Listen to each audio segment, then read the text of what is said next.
think that Aaron Rodgers won't fit in Pittsburgh. Okay. Aaron Rodgers doesn't fit into any football culture. Okay, he's a really talented guy who is unapologetically independent, and it's very clear since about 2020, Aaron is here's his brand. I'm going to say what I want when I want. I'm going to do podcasts. I'm going to talk politics. I'm going to talk government. I am what I am, and you can shape around me. And by the way, if you get me, I want you to bring in some of my buddies. So that's what he is. That's not a football culture. That's an Aaron culture, and that's fine. He is unapologetically independent and aloof, and it's his nature to go against the grain. I don't have a problem with it, but that's why the market's so small for him. But it's not about fitting Pittsburgh's culture. He doesn't really fit. I mean, Tom Brady, the ultimate team quarterback, he had issues. He talked about those yesterday. He and Belichick had so much tension because, like, he didn't think, he kept taking pay cuts, and Tom's like, I'm taking pay cuts, yet I don't have any wide receivers. So you're not using the money to get me guys that can play. And so at the end, Tom didn't feel Belichick was holding up his end of the bargain, and Tom Brady was right. So football, when you lose collaboration, even Belichick and Brady don't work, and they dominated the sport. So, by the way, Patrick Mahomes is probably saying to his front office, get me a left tackle. It's not a receiver. I can win without great. Get me a left tackle. Because that's why it said Joe Tooney leaving the Chiefs is problematic. Best offensive lineman. Mahomes has been humiliated twice in Super Bowls. Why? O-line failed. Left tackle failed. So that's what could disrupt a dynasty in Kansas City if they can't protect him. Guys, I mean, that's what Brady and Belichick had broken up. It was no longer collaborative. Tom felt like, I'm taking pay cuts. You can't get me any skill players. Once Edelman, got to the end of his career and left. So, I mean, Aaron's not going to Pittsburgh, and he and Mean Joe Green aren't showing up at a bowling alley in a car wash. He's not going to be an appearance guy. He doesn't fit in Pittsburgh. He's not a culture guy at this point. There are stories out there, back in 2019, Tyler Dunn wrote an article and had a source inside the Packer building. All right. I want to talk about the Pittsburgh Steelers because this is what I questioned before about Aaron Rodgers to the Pittsburgh Steelers and whatnot. The culture. I always find it interesting, but I always try to figure out what do fans want and what is the appropriate decision. Because even if fans are like, oh, unsure, it doesn't mean that it's still the wrong decision. And normally, I kind of told you guys this before, like, I don't have a big, strong desire to talk about, Aaron Rodgers and where he's going to go and keep following that. But this story I find a little bit more interesting because it's more fan-centered. And I try to talk directly to the fans. And I lived in Pittsburgh for years. I know the city, well from an outsider perspective. But, Pittsburgh is just a very real, grounded, working class, balanced out city. It's just got a little bit of everything. The people are actually pretty nice, pretty friendly there. It's a very livable, affordable city with people who are just honestly living. They're not trying to be anything beyond what they're trying to be. They're not trying to just survive necessarily, right? It's not like a really hard, like, broken down city where it's just like you go there and you're like, oh man, people are hanging on by a thread. And, again, things obviously are always going up and down and changing left and right, especially over the last 5, 6, 7, 8 years, whatever it is.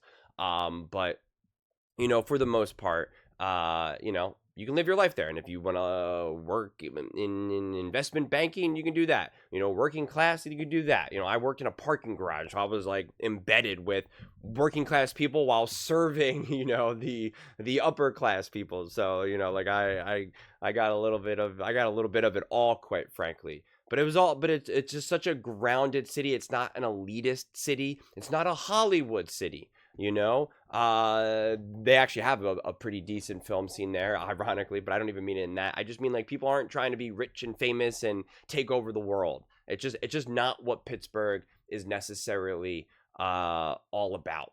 It's really not. It's not.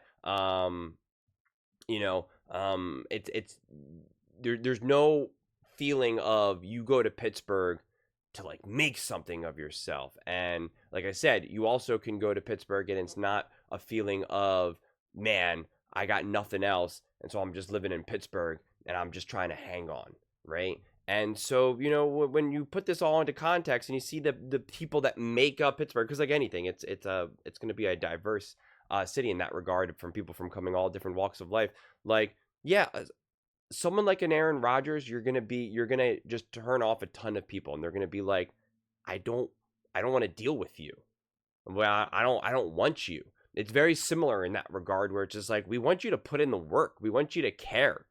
We want you to, actually want to be here, want to represent our team, to play for our team, to win for our team, to actually care about the fans, to actually care about the culture, the city, and it needs to be real. It needs to actually be authentic. It can't be kind of the lip service, the rah-rah, or it can't be I'm too good for you either. It's like, they want real players. They want real people. They want real people. You can go to so many different cities, New York, LA, San Diego, etc. All cities that I've spent time in, and you can get such a fakeness or even a lack of caring, especially around sports teams. And in Pittsburgh, I just think you get a level of honesty that's pretty grounded, not aggressive. Like, Philly is going to be way more intense and aggressive than Pittsburgh, but Pittsburgh is also really passionate. They absolutely care about football and their sports. I would say it's not as much live or die as it is like in like a Philly. New York is a little bit harder because it's so massive to gauge. It's like, you're going to talk to like real New Yorkers, like the real New Yorkers, born and raised there, and then you're also going to be surrounded by New Yorkers who are like, I've been living here for 5 years, and it's like, yeah, okay, cool. So it's that's always tough when you're talking about such massive numbers. But if you just really actually reach the real people of Pittsburgh, the people who are living even in the outskirts, which is now going to be a lot more rural than I think people actually really understand. Pittsburgh, the outskirts of Pittsburgh are more like Pennsylvania, so more like more of like, what you would kind of think of like the South, compared to then say like a Philly. Obviously both in Pennsylvania and the suburbs of Philly definitely are a little bit less rural in that regard. And you can even just hear it in the accents. Like, literally, like, a lot of people from Pittsburgh have like a legitimate like Southern twang to them. Pittsburgh's fascinating, honestly. It really is. And obviously the people of Pittsburgh themselves can speak way more about it than me. But they're just like, it's just like, Aaron Rodgers is kind of the antithesis of what Pittsburgh represents, of what those people represent, what those people, who they want to root for, how they want to win. It's just the opposite. Aaron Rodgers literally going to Malibu and doing all that. I mean, it's just the opposite, man. It's just the opposite of everything that Pittsburgh is. And the lives that those people live. And, in a lot of ways you do want your quarterback to kind of represent your city, and represent your team in that regard. Again, Jalen Hurts is a perfect example of this. Like, the fact that Jalen Hurts lost in the Super Bowl and even fumbled in the Super Bowl and then got that redemption. I mean, like, that is a definition of Philadelphia, right? That is like the whole underdog and revenge and, overlooked. I mean, like, and just going so hard. The fact that Jalen Hurts had the confetti wallpaper on his phone and whatnot as the background from when he lost, like, that is Philly to its core, man. And so that is going to speak to the fans of Philly. They're gonna show up for that. They're gonna love that. They're gonna want that. They're gonna go all in for that. And and on the same side, they have the other story of like a Nick Foles in that regard, right? The underdog, backup quarterback, balling out, beating Tom Brady. The city puts their arms around that. Not like a Ben Simmons, someone who's too cool for school. You could be too cool for school in some of these other cities. In some of these other areas. You can be too cool for school in Miami. Like a Tyreek Hill, what he's doing in Miami, like, it wouldn't work in a Philly. It just wouldn't. It really wouldn't. Aaron Rodgers would not work in Philadelphia. And Aaron Rodgers would not work in Pittsburgh. Again, from a fan perspective, from a fan culture perspective, not even the team culture, actually. So like, but it's so that's what makes this conversation more interesting to me, because it's kind of like, well, what about from a football perspective compared to a team, in terms of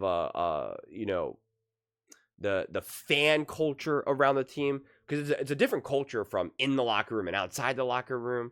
So that's why I was a little bit more willing to kind of unpack this clip more, because it just seems to me a somewhat slightly more interesting conversation about kind of like,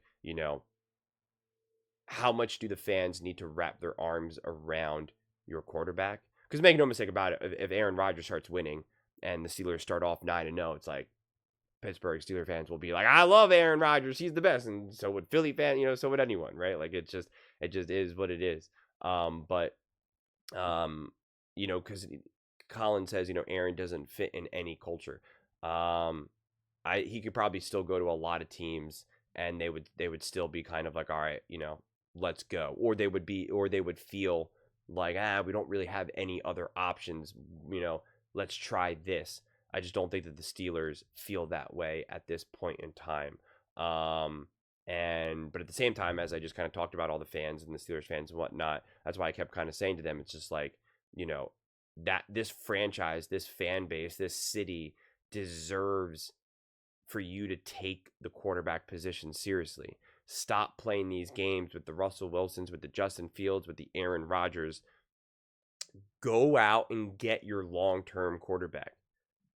Get your long-term quarterback. And this is why I think I still am confident in this take. They should have went out and got Sam Darnold. He's young enough and cheap enough where they could have had him for the next 3, 4, 5 years.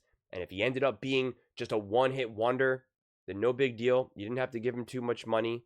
You would still be able to draft, and he would be an absolute awesome mentor to draft a young quarterback, and he could still win you some games. He could still give you some stability, some semblance. He can give you a ton of experience playing for multiple teams, making lots of mistakes, and it would have been fail-proof, essentially.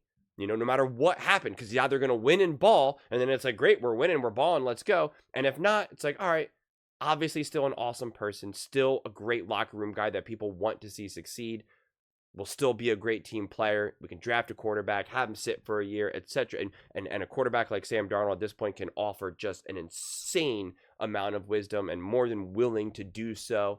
It just to me, it would have been the easiest thing ever. And again, it's not like you would have had to paid 55. It's one thing if you would have had to have paid like a massive amount of money. Then I would say, that is a tough one. But we obviously see the deal that he was able to get. And now you're playing games with Aaron Rodgers. It just, I don't know. Just if you're a Pittsburgh Steelers fan, like I think it's totally acceptable to be so frustrated and be like, what are we doing here right now? But I do think you could have success with Aaron Rodgers still, but like, it just, there's so many of these teams. It's you can see why they stay where they are, because you can see that the decisions that they make are so muddled and unclear, and don't have a clear path to moving forward. And then the teams that are consistently great or clearly are, getting better, like the decisions that they made are very clear. You can see what the Commanders are looking to do. You can see what the Minnesota Vikings are looking to do. You saw what the Eagles did last year and what they were looking to do into this year, into the year that they obviously this past year when winning the Super Bowl, and now even what they're doing this season. I mean, you can see the clear decisions that are being made. The Rams, like it's just very clear. It's concise. It's unmuddled. It's uncomplicated. Some of the decisions are really obvious and clean and cut.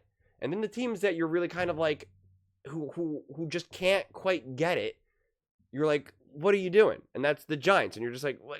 Okay, you got Jameis Winston and Russell Wilson, and maybe you're going to draft a quarterback, or you're not going to draft a quarterback. Like, what are you doing? The Dallas Cowboys, like, okay, you signed Dak all this money, but like you're unhappy, and you got rid of Mike McCarthy, and you could have gotten Ben Johnson, but now you didn't. And it's like, what you're not doing much in free agency, but you kind of have to win now because Dak's getting older. Like, what are you doing?